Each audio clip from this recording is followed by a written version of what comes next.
Ya, ini banyak sekali korupsi moral yang terjadi, terutama bangsa Israel dan Yehuda pada saat itu terjadi banyak sekali penyimpangan-penyimpangan, terutama bukan cuma masalah ibadah aja, tetapi korupsi-korupsi moral yang terjadi di masyarakat, baik kerajaan Israel atau kerajaan utara maupun kerajaan selatan ataupun di Yehuda sendiri yang menjadi sorotan para nabi yang sejati ini. Tetapi kita melihat bagaimana nabi-nabi palsu itu justru malah membenarkan dosa-dosa rakyat atau dosa-dosa bangsa Israel ataupun bangsa Yehuda melalui nubuatannya yang omong kosong palsu, dan juga memang Tuhan tidak memerintahkan mereka bernubuat tetapi mereka berbicara atas nama Tuhan seperti kasusnya ya, nabi siapa itu palsu Hananya sama Yeremia itu loh kalau nggak salah.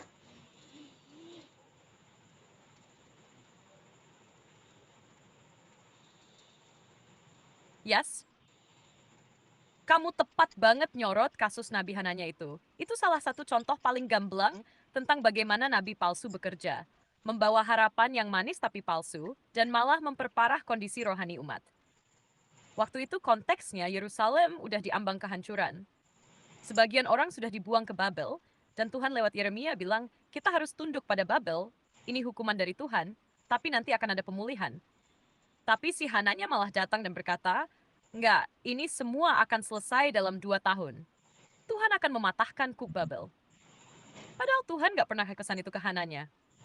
Yeremia sampai bilang langsung ke dia, amin, semoga benar kata-katamu. Tapi kalau nubuatmu itu dari Tuhan, mari kita lihat nanti akan terjadi atau enggak. Dan Tuhan kemudian menegaskan bahwa Hananya berdusta atas nama Tuhan. Akibatnya nenasa yang sekarang lantas noise itu dicatat di Yeremia pasal 28. Nah, ini menunjukkan bahwa penyesatan lewat nabi palsu bukan cuma soal teologi yang salah, tapi punya dampak langsung ke moral dan keputusan hidup umat.